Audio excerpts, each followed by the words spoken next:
Olá, eu sou Marcelo Policarpo, sou sócio fundador da Exponência Consultoria, a Exponência que é uma consultoria focada em estratégia empresarial.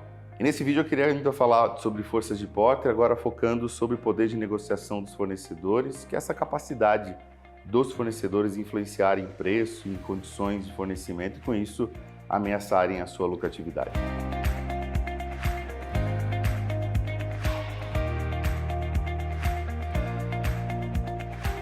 Então, essa outra força de Porter é muito interessante, que fala exatamente do poder de negociação ou de barganha dos fornecedores, que são aqueles que entregam insumos, serviços, produtos, matéria-prima, para que a sua indústria, sendo ela de produto ou serviço, entregue as soluções para os seus clientes. E isso é maior quanto mais os fornecedores são poucos. E é bem lógico. Se você tem poucas pessoas que oferecem aquilo que você precisa para entregar a solução que você tem, então, lógico, ele tem poder de arbitrar qual é o preço do que ele vai oferecer. Então, quanto menos fornecedores eu tenho, mais escravo eu estou do preço que aquele fornecedor acaba entregando para mim. Um outro ponto importante é quando os produtos e serviços desses fornecedores são únicos. Então, da mesma forma que podem ser poucos, eles podem ser únicos, que é pior ainda. Então, imagina você produz microchips no Brasil e você tem lá um componente específico para aquele tipo de microchip que apenas tem esse componente específico para uma empresa de Taiwan.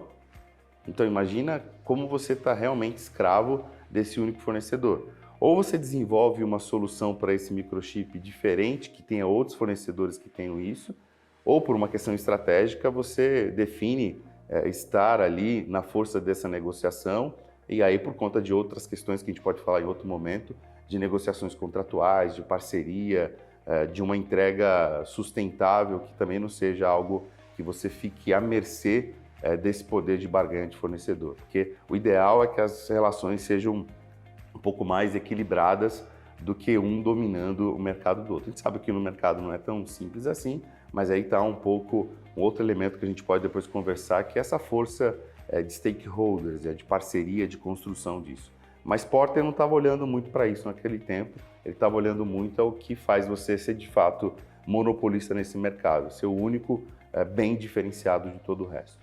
E por fim, quando os custos de mudança de fornecedor são altos, que é o tal do switching cost, né? É difícil eu mudar disso para aquilo. Por exemplo, imagina você tem uma empresa inteira com pacotes Office, pagas as licenças, todo mundo treinado com pacote Office e de repente aparece um outro. Esse outro fornecedor, o custo para você mudar todo o seu sistema operacional por um outro tipo é às vezes muito alto. Então você está ali à mercê desse fornecedor, exatamente porque os custos para fazer essa alteração é muito alto. Isso no passado era complicado, né? Inclusive para a questão de pessoa física, para você mudar de operadora de plano de saúde, para você mudar de fazer a portabilidade de empréstimo bancário, você trocar de operadora de internet. Hoje, cada vez mais, os custos para eu mudar de fornecedor são mais baixos, por isso eu aumento a concorrência. Então, quando os custos de mudança são altos, a concorrência é menor.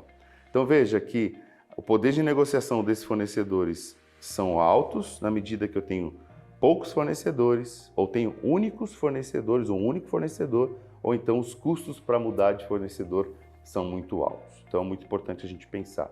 E aí eu acredito que você deva estar imaginando que na medida que o tempo vai na história, essas questões competitivas elas vão ficando cada vez mais atrativas para a competitividade. Então a gente tem cada vez menos o mercado monopolista e mais o mercado aberto à competição.